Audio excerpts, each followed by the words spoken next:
esta semana vamos a hablar un poco de política internacional, vamos a dejar de lado un rato Argentina. Y bueno, vamos a hablar de un tema sumamente importante, que es la guerra entre Ucrania y Rusia, que hace pocos días ya se cumplieron 3 años y la verdad que hubo novedades importantes. ¿Cuáles fueron estas? Que el 12 de febrero hubo una llamada telefónica que duró aproximadamente 90 minutos entre Donald Trump y Vladimir Putin, presidente de Estados Unidos y Rusia respectivamente, después de 3 años de que no había habido contacto entre los presidentes de ambos países. Y bueno, obviamente para empezar a ponerse de acuerdo con el tema de ponerle fin a la guerra de Ucrania.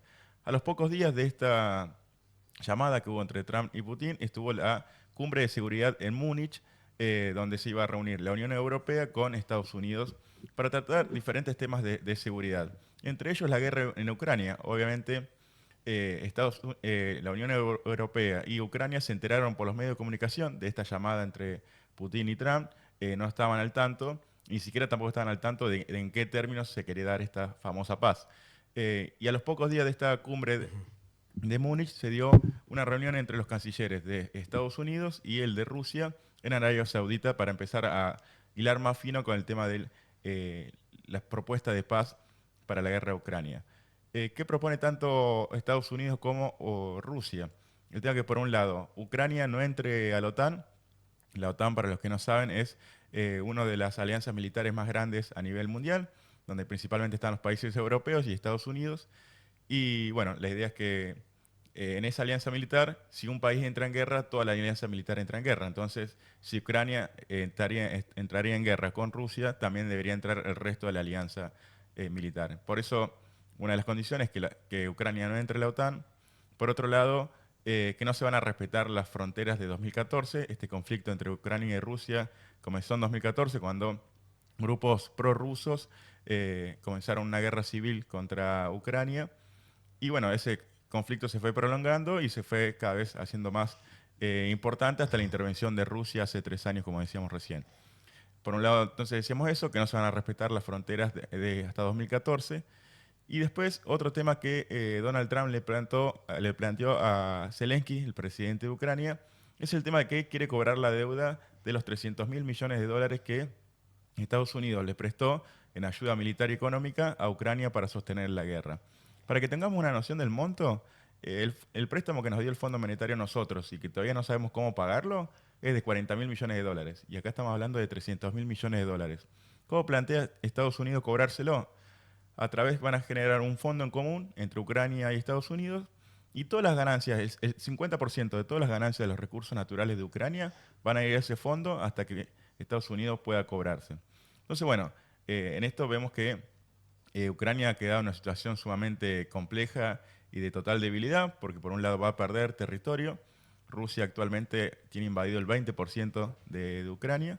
Y por otro lado le va a tener que entregar recursos naturales a Estados Unidos para poder cobrarse, para pagar la deuda que tiene con ese país. Entonces, bueno, en esto me parece que también, si sirve a lo mejor como lección histórica, la decisión de los presidentes o quién es el presidente de cada país son decisiones sumamente importantes, porque está bien, obviamente Rusia fue quien invadió Ucrania, pero Zelensky, que fue el que llevó a cabo esta guerra o llevó el conflicto a esta guerra, le terminó perjudicando a Ucrania, que va a perder el 20% de su territorio y va a estar endeudado por 300 mil millones de dólares con Estados Unidos y sumarle la cantidad de muertos que ha tenido Ucrania, la cantidad de gente que se ha ido del país, los grandes bombardeos que ha sufrido en infraestructura, en viviendas.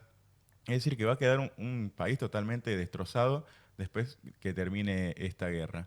Y un dato más llamativo, y también para hablar un poco de Argentina, es que Ucrania presentó una noción en la ONU para que se repudiara y se le pidiera a Rusia que retirara de inmediato todas las tropas que tiene en ese país. Esto fue a votación en la ONU. Estados Unidos votó en contra de esta propuesta de Ucrania. Y Argentina, que el presidente Javier Milei es aliado de Ucrania, de Zelensky. Zelensky vino cuando asumió Javier Milei. Hace muy pocos días también estuvieron reunidos en Davos junto con Milei y Zelensky.